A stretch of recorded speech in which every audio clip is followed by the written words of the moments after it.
Hey guys, my name is Edgar Alejandro, and let me be the first to welcome you to Boulder City, Nevada. Boulder City is such a fascinating aspect of American history because it was the first city founded by the U.S. federal government in order to aid in the construction of one of the most daunting government works projects of its time. I'm talking, of course, about Hoover Dam. Now, the Boulder Canyon Project, which was signed on December 21st, 1928 by President Calvin Coolidge, authorized the construction of Hoover Dam and Boulder City. Where we're standing right now is Wilbur Square Park. Although it wasn't originally called that, it was simply named Government Park. It was made in order to give the workers a place to relax and enjoy themselves on their days off. And believe me, they certainly needed to have that. These are one of the turbines that they needed to install at Hoover Dam. And yeah, it's massive. It spans at 14 feet in diameters and weighs nearly 34 tons. Now, just to give you guys an idea of how heavy 34 tons really is, it's about the same weight as 11 African forest elephants. But all of these things being said, what was life really like for these workers in the early days of Boulder City when Hoover Dam was still being constructed? Well, follow me, guys. Let's figure it out, and let's enjoy the charmed and relaxing lifestyle that this little community has to offer.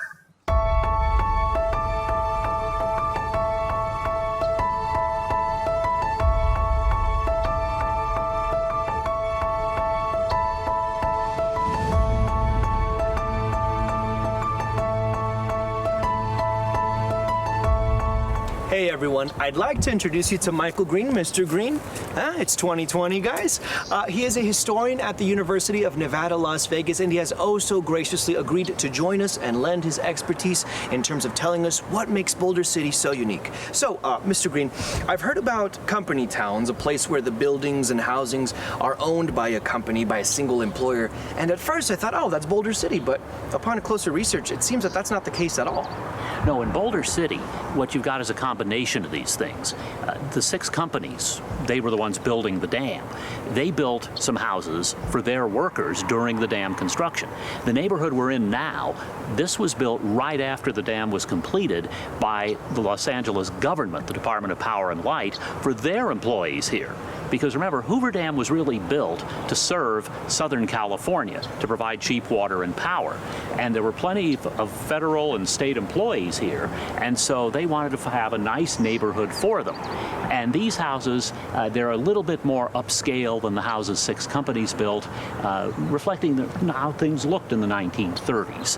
But at the same time, you see like the red clay roofs, that sort of thing. It's just a nice green spot for families to hang out. Wow. So, Michael, as I'm sure you know, a lot of our virtual guests here are families. I'd love to chat a little bit about what family life was like back in the good old days of Boulder City when it was originally founded. When they started building Hoover Dam in 1931, they had barracks for the single men. But of course, there were a lot of people unemployed in the Great Depression. So you have thousands of people moving into this area, and they include women and children. So the houses they built, they could accommodate women and children.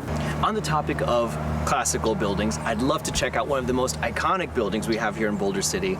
I'm sure you know what I'm talking about, the Boulder Dam Hotel. Would you be okay if we check out some of the installations at its museum? I got married in that building. We have to go down there. Wow, all right, this will be a trip down memory lane. Let's get to it, sir. All right. Did you really get married there? Oh, wow.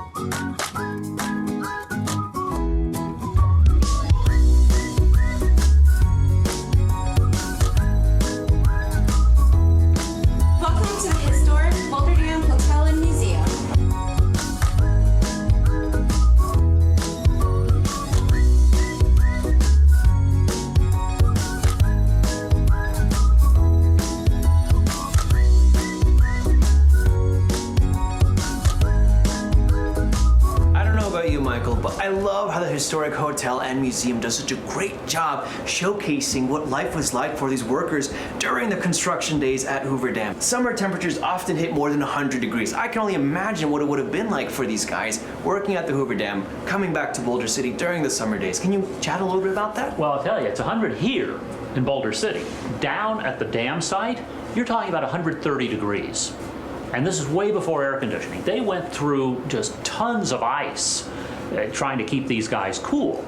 And the At one point, the workers even went on strike because they didn't feel they were getting enough water. They also wanted more pay, but let's face it, the conditions were pretty rough.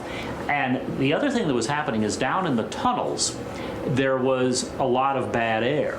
And we talk these days about the danger of being out in the air and what might be blowing around. There's carbon monoxide down there. You had people getting pneumonia. You had serious illness. And they built a hospital right away. The hospital was for the workers, not for the families. And they had a lot of workers to treat. It was brutal working out. In terms of what was the most hazardous aspect of working at Hoover Dam, what would you say it was? One of the riskiest jobs was the high scaler, because they were up on top and they were planting the dynamite to blow the rock out of the way, or they were chipping away at it. And they're way above the ground. And there's a story that one time one of the high scalers is up there and falls. And he's undoubtedly going to be killed. And another high scaler sees this, and he's on the rock, and he goes, whoa! And he gets himself out there, catches the guy as he comes down. And they also had to come up with a way to put concrete in. And if you think about paving a street or a sidewalk, you lay it out, it takes a day, that's fine. We're talking about a couple of million cubic yards of concrete in a 726-foot high dam. If they let it cool, if they just did one pour and then let it cool, it would literally take a century for the dam to be ready. So how exactly did they pour the concrete in order to expedite the process? Well, they set up a series of cables and everything, and they've got a guy who's moving the cable. So he's running the thing. And if you think of a guy in one of those big construction vehicles, and he's moving things back and forth, and he is driving the bucket over to pour the concrete. Okay, except he actually cannot see what he's doing. Why is that? Because he is down here in the machine, and they're moving it across and dropping it in. So you talk about flying blind. That's flying blind, folks. All right, Michael, now I'm sure a lot of our virtual guests will be familiar with this one, movie theaters. But can you talk a little bit about what makes Boulder Theater so unique?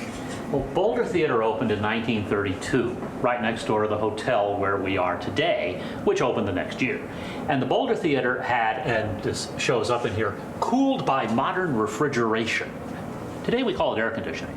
Right behind you, probably the biggest star of the era, or one of them, Shirley Temple. She stayed at the Boulder Dam Hotel at one point when she was just visiting the area. Wow. Well, Michael, thank you so much for your insight. It was just such a treat to experience your wisdom. I genuinely appreciate it. Welcome to Hemingway Park. We are on the outskirts of Boulder City, but let me tell you guys, it is worth it. As you can see behind us, we have Lake Mead. As a beautiful view, this park is teeming with wildlife, from roadrunners, desert cottontails, desert iguanas, but perhaps most notably, we have desert bighorn. Now bear in mind, guys, these are wild animals, so you're not going to want to approach them, but if you're lucky, you'll see a couple of them come on down, enjoy some grass, enjoy some lake water. You're also going to want to look at their size. Males are usually about 50 pounds heavier than females as well, and these are social animals. They live up to their late teens, and as you can see, they are quite comfortable around humans. That being said, I cannot emphasize this enough, don't approach them, just enjoy them from a distance.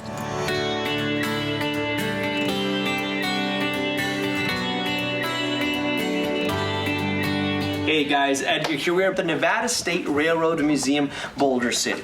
You know, when the government set forth to build the Hoover Dam, they faced many obstacles, but perhaps none was greater than figuring out how they're going to transport all the heavy equipment and heavy supplies over to the construction site. Thus, they created a railroad that connected straight from Hoover Dam all the way to Boulder City. All right, now let's go chat with the museum director, Randy, and pick his brain a little bit. Follow me, guys. I'm here with Randy Heese, the museum director. Now, Randy, what is so special about this train in particular? So this was the train that built Boulder Dam. They started building it in 1928. It was the first project that was part of the dam. It was one of 3 railroads that they built. So this one came from Las Vegas up over Railroad Pass to here in Boulder City before there was a Boulder City. I see. And now, what is this contraption that you're holding? I'm standing in a railway post office car. And these cars, they actually would sort mail en route, and they didn't have to stop You'd lift a hook, there'd be a mailbag, you'd catch it at speed, you'd throw a mailbag out, and the train would keep going. They might pick up mail at 65 miles an hour. Now, how would a worker avoid getting injured doing that? Very carefully, because when the mailbag is caught at 65 miles an hour, there's an incredible shock. And so you're very sensitive with it, you let it drop, you grab the mailbag, and you're done. Oh, goodness. And they say that the worst embarrassment a post office worker could have is to miss the bag. So, Randy, you talked about something interesting that I want to touch base with you on. You mentioned that Boulder City is literally depression-proof. Well, it was. I mean, here you have the Depression hits the United States, 1930, the worst year is 32. Here in Boulder City, there was a job for everybody. So soup lines in Los Angeles, soup lines in Chicago, Boulder City, you had a job. And so it became kind of a shining example. It became a publicity heaven for any government official to talk about Boulder City, because not only was it building this great construction project, but it was providing jobs to people who otherwise weren't going to have jobs. So, Randy, walk me through this. What exactly would a worker do here? So they've just picked up a bag of mail by the hook. They're going to dump it out onto the sorting tables. They're going to sort mail, just a quick sort for the next town. They have bags out here, put it into, packages go up above. They're going to build bags behind me, pigeonholes, so they can sort mail further away on the route. And they're going to do this probably in this car for 12 hours. They were very proud of knowing all the towns on their route and being able to fix incomplete addresses. It was a real skill set, and they were all armed. They were all armed? They were all required to carry a sidearm. It is because the mail was that valuable? The mail was that valuable. Wow. Goodness, how times have changed. I mean, I think now I take messaging for granted. It's something you send Absolutely. instantaneously. Amazon, you pick it up in 2 days. But I guess this was how you would receive packages. It's how you sent information. But it's also how you sent money. And so, hence the safe, hence the thing that Butch Cassidy and the Sundance Kid wanted to blow up. Goodness. Yeah. Wow, that's fascinating, Randy. I'd love to check out. Is there anything else we can check out, Randy? I'd love to see more. We have a caboose right across the track. So I would love to see a caboose. Okay, let's go see a caboose. Now, if you want to jump on board, we can take you down to Hoover Dam. Perfect. Randy, thank you so much, sir. Thank you. I appreciate it. Enjoy your ride. I certainly will. Well, all right, guys, it's time to head out and experience one of the 7 wonders of the industrial world, Hoover Dam. Let's go.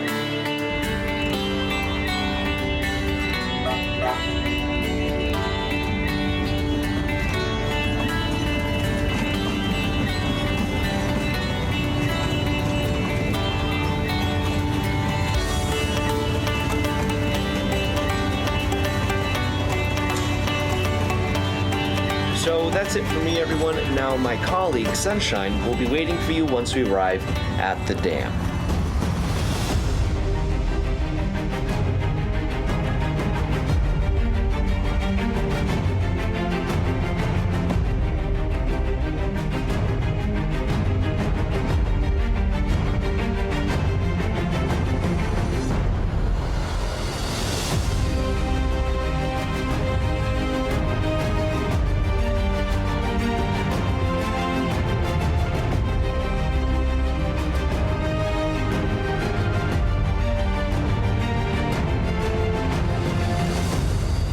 Welcome to the Hoover Dam, everyone. I'm Sunshine Dominguez, and I'm standing atop the observation deck with its breathtaking views of the river, the dam, and the river's reservoir.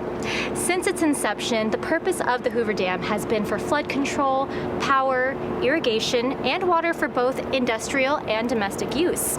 The dam has since then provided year-long recreational opportunities and supports fish and wildlife habitats. This monumental project has been holding back the Colorado River since 1936, along with generating power. At the time of its completion, it was the world's tallest dam, the world's largest power plant, and supported the world's largest reservoir, Lake Mead. I'd like to introduce you to Alexandra Rothermel, who works at the Hoover Dam. Hey, Hi. Alexandra. Hey. Thank you so much for sharing your time and expertise with us today.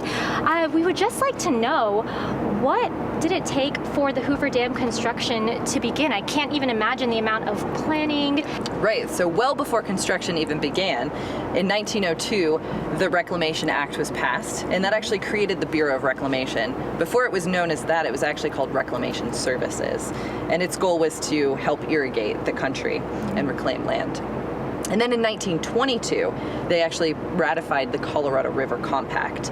And that was an agreement between the states on how the water of the Colorado River was going to be used. And so from 1922, it wasn't until 1928 that they passed the Boulder Canyon Act to start building the dam. But before we get to that, do you want to go take a tour of the dam? Yeah, let's go. Yeah, let's start.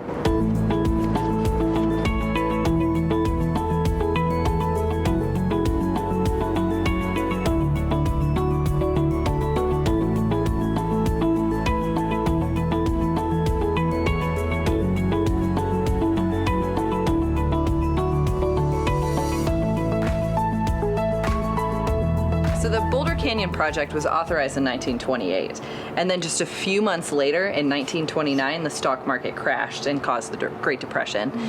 So at the time, Hoover Dam wasn't really supposed to be a big public works project, but it became one because it was able to employ all of these men from all over the country and provide a lot of economic and job relief at the time. All right, so thanks so much for the great information. That's all really good to know. I guess now we're gonna go ahead and meet Britt, right? Yeah, you ready? Let's go.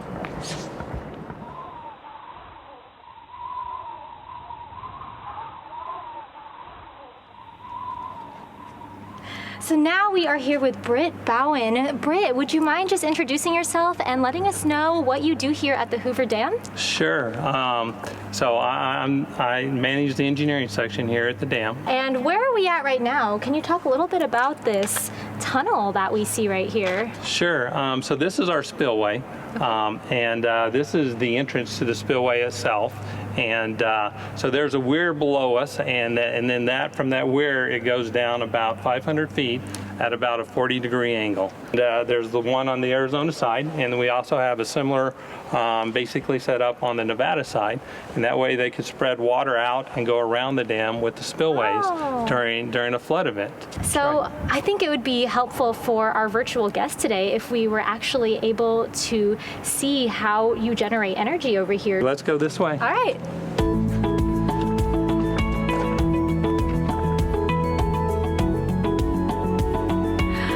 So where are we at now? Where are we standing, and what is this body of water that we have right below us? Yeah, so this is Lake Mead, but the riverbed of the Colorado River is actually off to our right here, and you can go down about 600 feet and you would get to the riverbed, the original riverbed.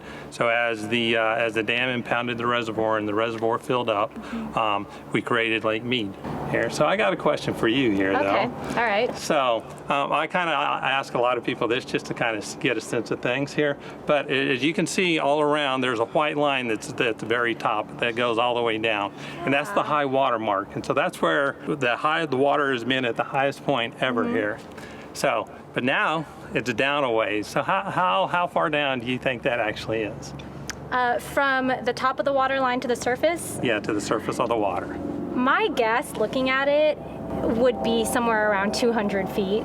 Okay. That would be my initial guess. It's kind of hard to tell, but yeah, Price is Right. Okay. Style it. Okay, final answer, huh? Final answer. Okay.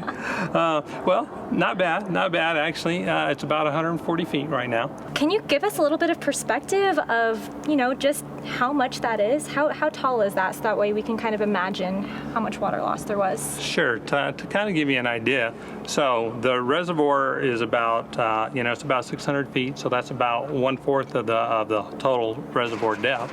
Okay. But in terms of volume, in 2000, the water was at its highest level in recent history, and it's gradually gone down.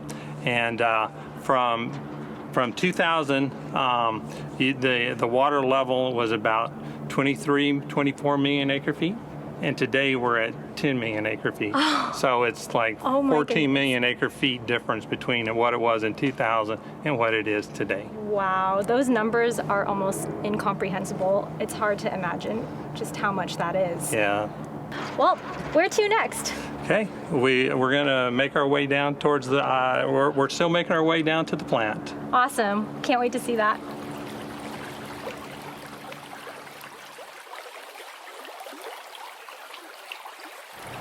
Wow, so check out where we're at now. We're in the inspection tunnels where the engineers will come through here and use these stairs and tunnels to make sure that everything in the dam is working properly.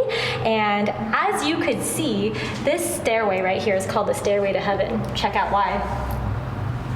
So all of the tunnels in the dam we call galleys, and this particular galley leads out to the face of the dam.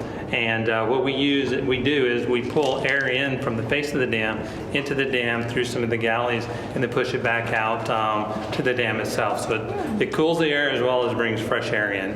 So when I walk out here, what I like to do sometimes is, just because I like to do that, is I'll put my hand out through the louvers here, and I'll touch the face of the dam, just to touch the face of the dam. And we're about 300 feet down from the top of the dam, and it's a great view to look out and see the canyon and all the other buildings that are part of the facility. That's so cool. This is probably the coolest part so far. And we've already seen so many amazing things, but can't beat this.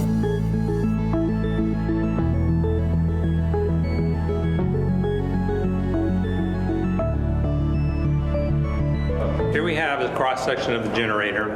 Generator is really broken up into two parts.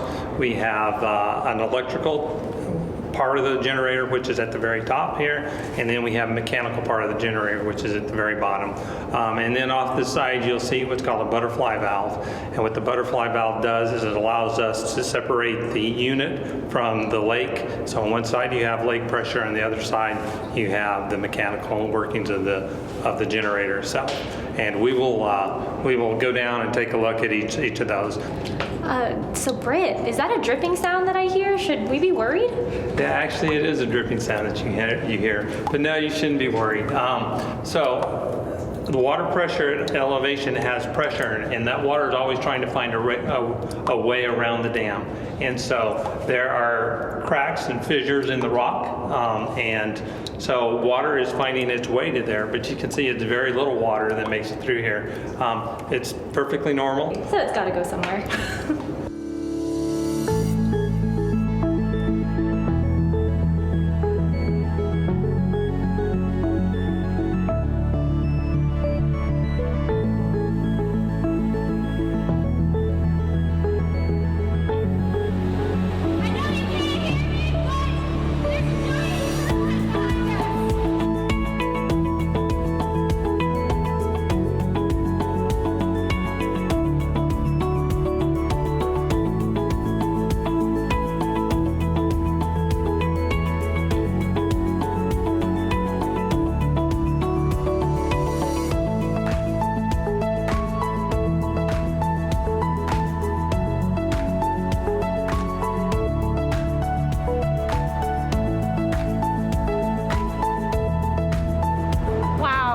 This is a really spectacular view. Can you tell me how high up is the dam, or how tall is the dam exactly? Yeah, so the dam is like 726 feet high. But what you see is only top 560 feet of the dam. What? From this level up, yeah. So we still have a good, 150 feet below us, 170 feet below us. That goes down into the riverbed itself. So it's hard to realize that, we're not seeing all the dam when we see this picture. I know, I can't even wrap my mind around that. This is, as I said, pretty spectacular. I love how throughout this whole thing you keep mentioning the Nevada side and the Arizona side. Obviously you know it so well, and that's how you guys operate, but from where we're standing right now, which side is which? So right now we're on the Arizona side. Okay. Yeah, so, right. It is kind of interesting, and we do the state line. It goes right through the middle of the river. Yes. Thank you to Hoover Dam for giving us water over in California, Arizona, That's right. and Nevada. That's right. Right? I That's named right. the three? That's for all downstream of us. That's right, and the same power for the same three states. It's been really fun learning all about it, and want to thank you and Alexandra so much for sharing all of your knowledge and vast expertise on the dam, and I'm sure that everyone at the virtual event really appreciates it as well. So just wanted to say thank you for sharing your time today. Well, you're welcome, and thank you for coming. And now I'd like to throw it back to Christina and Michael Green, our historian, over in the studio, who are standing by to answer any questions you might have. So back over to you guys. Thanks for hanging out.